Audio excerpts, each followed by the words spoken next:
Hi there, and welcome to another online video lesson giving you important principles and helpful tips to improve your study and practice of public speaking. In this lesson, we're going to take a look at what I like to think of as the unsung hero of the public speaking process. Now, I can't guarantee that speech outlining is going to be the most exciting, gripping, edge of your seat topic you've ever examined, but I can guarantee you that if you take the process of speech outlining seriously, you practice at it and get good at it, not only are your speeches going to be better organized, but you're going to be a more confident public speaker because your speech content will be much easier for you to remember and present in a clear and organized fashion. And as a helpful side byproduct of this process, by becoming a better speech outliner, you're going to become a better essay writer as well. And that's pretty cool. So in this lesson, we're going to take a brief look at why you need to outline your speech in the first place. We're going to spend the bulk of our attention focusing on what's known as the working outline, and then we'll spend a little bit of time at the end talking about the aftermath of the working outline, the speaking outline that you'll prepare as you get ready to actually present your speech. But first of all of this begs an important question. Why is it that we're going to outline a speech in the first place? Well, as the public speaking textbook authors Fraleigh and Tuman put it, there's a really important principle underlying the speech outline process, and that's an outline helps speakers organize their thinking. The classical canon of arrangement, or how a public speaker organizes their thoughts into a coherent message, is something that's been part of the program of rhetorical education for thousands of years. And the most important thing to think of when you consider effective arrangements of a public speech is to think about how the order of your points actually presents a coherent structure to your thought process. So as this little excerpt of an outline from the Fraleigh and Tuman textbook illustrates, a good outline shows the relationship between ideas. It shows ideas in the order of their presentation, which ones comes first, which ones come later, and it also shows which ideas are the most important. Now, for many things, I tend to be a very visually motivated person. And what's really helpful about a speaking outline is that if you construct it the right way, it actually enables you to see the logical structure of your ideas and how your points support one another and lead towards the support and proof of even larger ideas. And over the course of this lesson, we'll talk about how that really works. But this is the important thing to remember. Outlining is not just a hoop you have to jump through in order to prepare a speech. It really makes a difference. Writing out a working outline for your speech using the right kind of format and structure will lead to a much more successful speech than if you try to write out the speech in an essay type manuscript format. So how do you go about actually doing this? Well, first of all, we have to make sure that we're clear between two different types of outlines you're going to be working with. The first is the working outline, and that's going to take the bulk of our attention in this lesson. Once you establish your working outline, you've gotten the speech where you want it to be in terms of its construction and its organization, then you're going to start practicing your speech with that working outline, eventually weaning your way onto a speaking outline. And we'll talk about that towards the end of this lesson. But we really need to focus on the working outline because it can mean success or failure in an effective public speech. So, what does the working outline do? Well, according to Fraleigh and Tuman, it's also referred to as a detailed or a preparation outline, and it's a thorough outline used to craft your speech. So what sometimes people think of when they think of the outline of a presentation, just like the outline of a paper, is it's just going to be a sketchy structure of what the primary ideas are going to be. And that's not what you want to think about when you write a working outline. You are essentially writing the speech as much detail as possible to be as complete as possible. It should be, according to Fraleigh and Tuman, relatively detailed to include your entire speech. So by the time you're finished with your working outline, there really isn't going to be anything in the speech that isn't in the text of the working outline. And because you want to make sure that your thoughts are thoroughly and completely expressed, according to Fraleigh and Tuman, you need to have each idea written down in full sentences. Sentence fragments and brief, fragmenty phrases are not going to get it done. If you want to be able to be sure that you've actually said what you mean to say, you need to write down the complete thought, and that means full sentences. So So far, so good. But where a lot of people get intimidated by the outlining process is all of those Roman numerals and letters and numbers, and how in the world do I keep all of that stuff straight? Well, here's how you keep all of that stuff straight. The best way to focus on how to learn this process is to focus on outlining the body of the speech, which is, at first glance, the most complicated part of the speech outline. But when you stop and really break it down, all you're really doing is constructing chunks of your speech in well-ordered logical patterns. And so how do you do this? Well, here's an illustration from Fraleigh and Tuman, and it gives us a visualization of the primary structure, where you're going to have a couple of main points in your speech. Each of those main points is going to be supported by individual subpoints, in other words, supporting ideas or clarifying ideas that will help you prove your main point. Those subpoints are supported by subpoints. Perhaps those subpoints will be supported by subpoints. And when you start getting down into this level of detail, this is where folks start to, what? But it's really important to think about the structure and to make sure when you construct your working outline, you use proper labeling and indentation. Because if you do this the right way, it's going to make sure you've got a tight, clear, and well-organized logical structure for your points that you can literally visualize just by looking at the page. So how does this play out?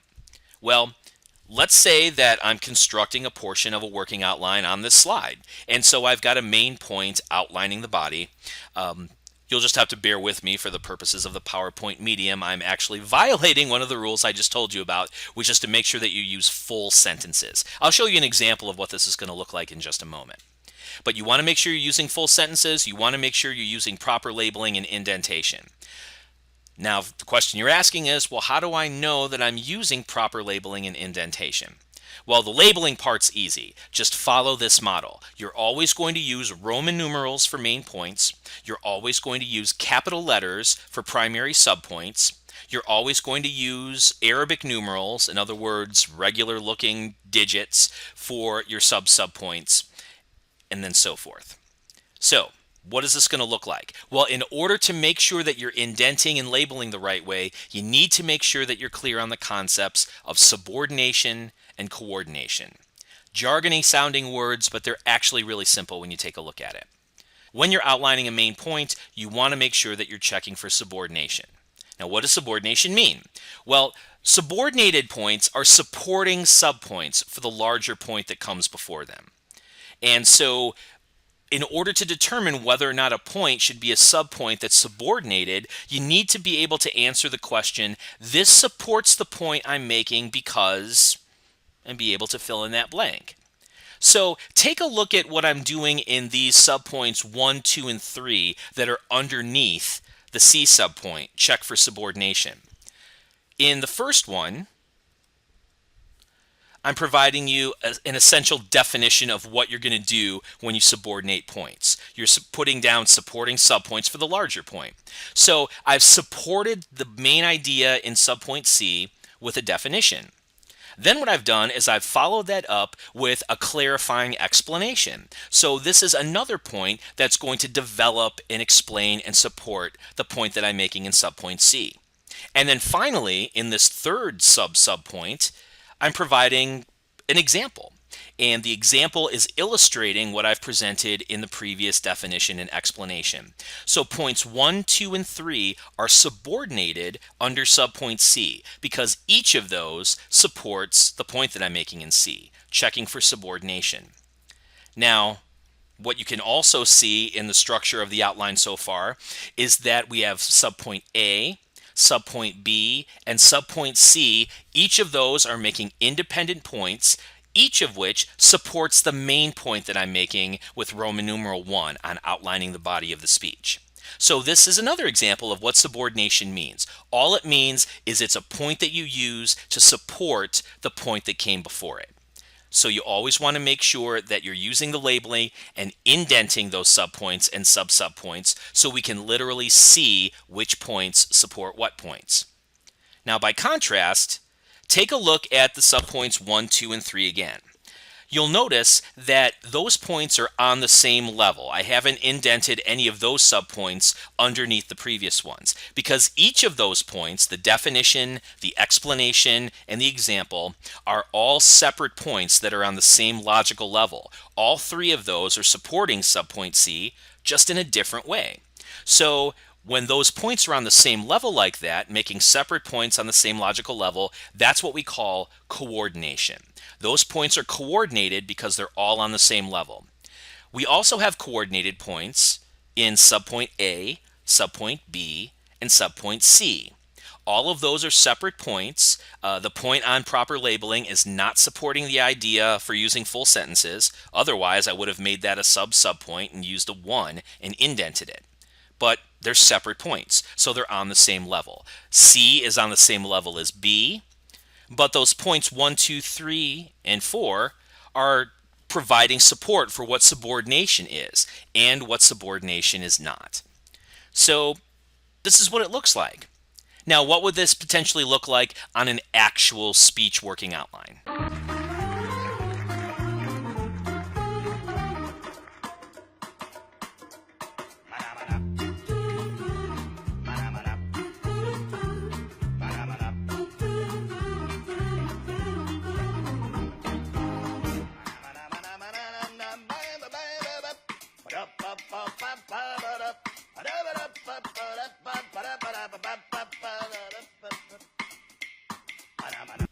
Okay, so at this point we know that the working outline needs to use full sentences, it needs to use proper labeling and indentation, and it needs to check for subordination. What else do we need in this working outline? Well, we need to make sure that we're including all of the information for our supporting material. And so that includes not just providing the evidence itself, whether it be facts or quotations or examples or whatever it is, but we need to make sure that we're providing complete information on that evidence, such as source citations, properly identifying which elements are direct quotations and which are paraphrases, and other forms of evidence. Everything that you need to provide a complete speech needs to go in this outline.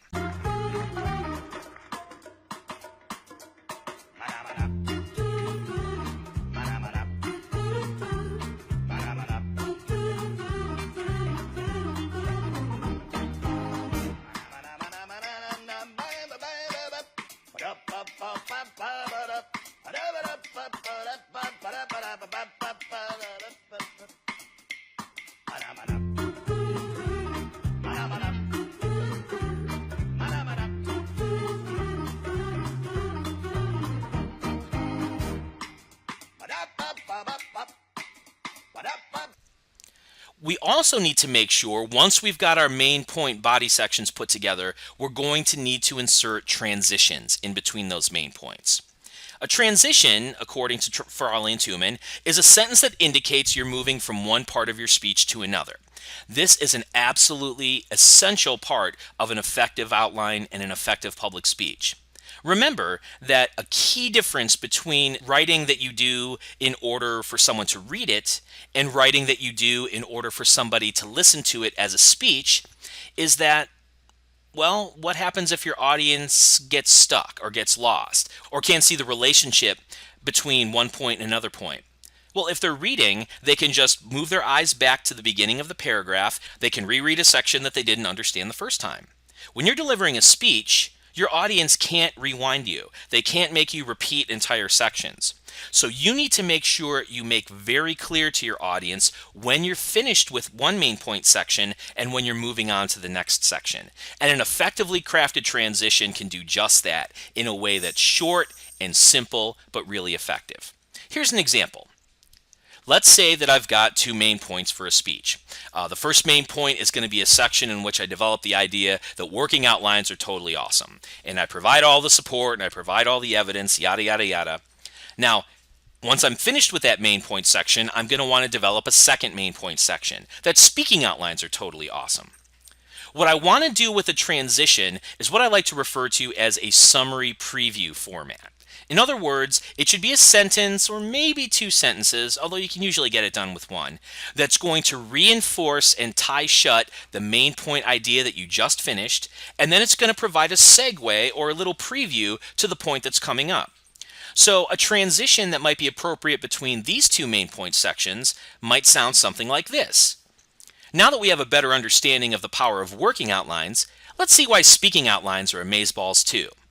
And then I would move on to the second main point. Speaking outlines are totally awesome. Now, it's important to note that when you start practicing the speech using the working outline, one thing that a lot of public speakers do for some reason is they'll present a complete transition, but then they'll end up skipping the topic sentence for the second main point and jump right into their subpoints. You want to make sure that not only are your transitions completely presented, but your main point topic sentences should be completely presented as well. Remember, each of those topic sentences for those main points, those Roman numeral items on the outline, are key concepts or key ideas that support the thesis of your speech. So you want to make sure you clearly articulate those. So while it may feel a little bit repetitive to you that you've just previewed the second main point and now you're providing a complete topic sentence for the second main point, if you're an audience member that's never heard that speech before and doesn't have a transcript sitting in front of them, that little bit of strategic repetition is really going to help you make the mental segue from one section to the next section. It's tremendously helpful for your audience, so you want to make sure you do it right. Okay, so what might this look like in an actual speech outline?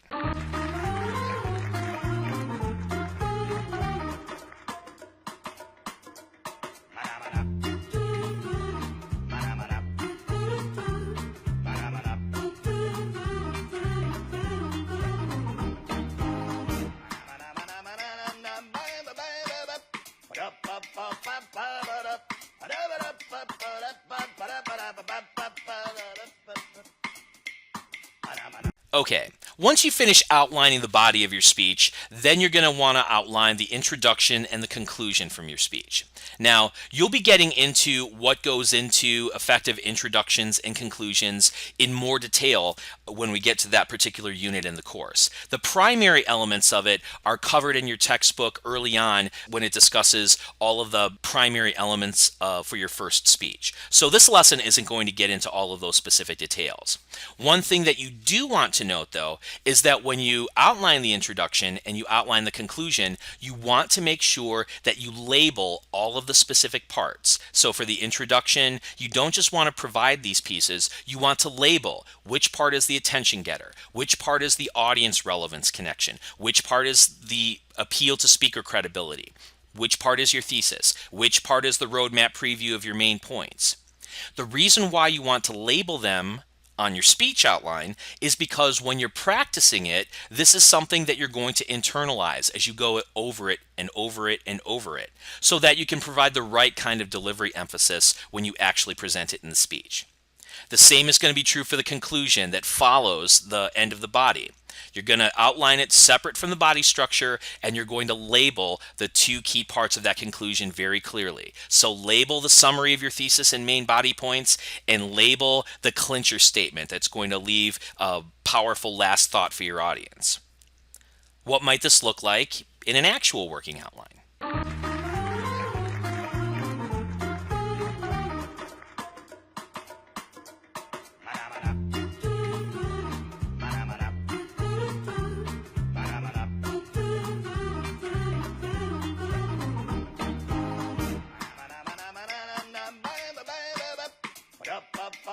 Now, once we've completed the introduction and the conclusion, we're still not finished with our working outline. There's a little bit of simple but very important material that you're going to want to put at the top of your working outline before the introduction. It's important to include this to not only provide a sense for your instructor that you have a clear focus for the speech, but also as a tool for you to make sure that you stay on track so that everything you do as you prepare the speech is moving toward your centrally intended goal. So this pre-intro material is going to include the title of your speech. And this is not an insignificant thing. For the purpose of classroom speeches, the title isn't necessarily that big of a deal. But if you do go into public speaking that's going to be involved, for instance, in a conference program or something that's open to the public, the title of your speech can be pretty important, not just to let people know what the speech is about, but to also provide something intriguing and interesting that might attract people to want to listen to the speech in the first place. So give the title of your speech some thought. After the title, you'll want to provide a sense of your specific rhetorical purpose. And as we've talked about previously, the purpose is not the same thing as your topic. Remember, the rhetorical purpose takes your topic and focuses it on the following. What is the particular outcome or result I want to have for my audience? So once you have the title of the speech and the specific rhetorical purpose, the final bit of pre-intro material you're going to include is the thesis. Now, the thesis is not the same thing as your specific rhetorical purpose, and it's definitely not the same thing as your topic. The thesis is essentially the most important propositional claim of your speech. In other words, if your audience were to forget everything else, what is the one single declarative sentence that this speech is about? That statement is your thesis. And you can see that if your audience understands your thesis and everything that goes into supporting it, then you will have achieved your specific rhetorical purpose. And so that's why you want to have all of these elements clearly articulated. What might this look like in a real working outline for a speech?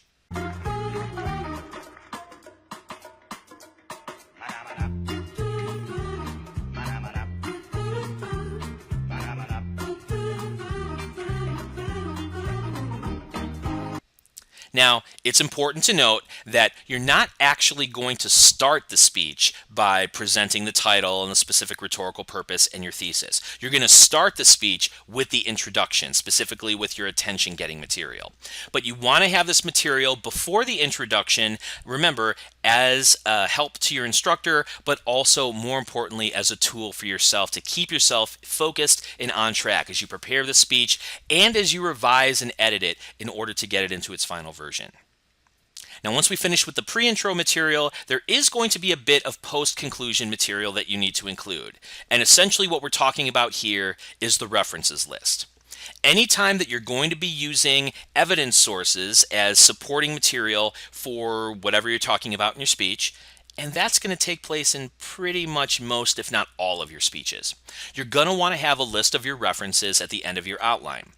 Part of this, for classroom purposes, is to make sure that you communicate to your instructor, here's where I got all of my information. But this has practical real-world applications as well. What if somebody really likes your speech and comes up to you afterwards and says, you know, that was a really amazing book that you mentioned at that one part of the speech. What's the name of that book again? I want to go find it. If you don't have your references list, then if anybody in your audience wants to double check on or find out more about the supporting sources that you cited in your speech, you're going to be out of luck, and your credibility after the fact is going to be hurt. So you need to have a complete references list. So how do you do this? Well, you want to make sure that it includes all of the sources cited in the speech. And by the same token, you want to make sure that there aren't any sources in your reference list that you didn't cite in the speech. And what you need to do is to make sure that those references are organized in a way that is very clear and not only easy to read, but easy for people who are reading the sources to go and find them themselves. So for the purposes of our public speaking class, we'll want to make sure that you format this reference list using correct APA citation style, the citation style of the American Psychological Association, which is what social scientists, including communication scholars, use. Now, in other kinds of public speaking contexts, you might end up using a different kind of citation style, maybe MLA style, maybe Chicago style. But for the purposes of our course, you want to learn APA citation style and use it correctly. Not just in the references list, but also in any citations to evidence that you provide earlier in your working outline. Now, if you need some assistance on how to set up a reference list and how to use APA style correctly, you can look at our course syllabus, you can look for the resources on our course Canvas site, and the COM 1200 Library Course Guide provide a whole host of help resources to make sure that you can take your evidence sources and format them correctly using APA style. So that's what we've got for the working outline. So Once you've got all of that done, the next part of the speech process is going to be to start practicing your speech, going over it, rehearsing it again and again, using your working outline until such time as you feel confident to transform your working outline into a speaking outline. Now, what's a speaking outline? According to Fraleigh and Tuman, a speaking outline is a very brief version of your working outline, essentially a set of notes to aid you in extemporaneous delivery of your speech. You might recall from a previous lesson that we defined extemporaneous speaking as speaking that is both very well prepared and rehearsed in advance, but at the same time sounds natural and conversational. You don't want it to sound like you have memorized a script word for word like an actor. That doesn't really sound all that natural or authentic. And you also do not want to read your speech to us. The class is public speaking after all, not creative reading. So what you need to do is take all of the explicit verbatim detail that's in your working outline and boil it down. Specifically boiling it down to brief phrases, keywords, and abbreviations.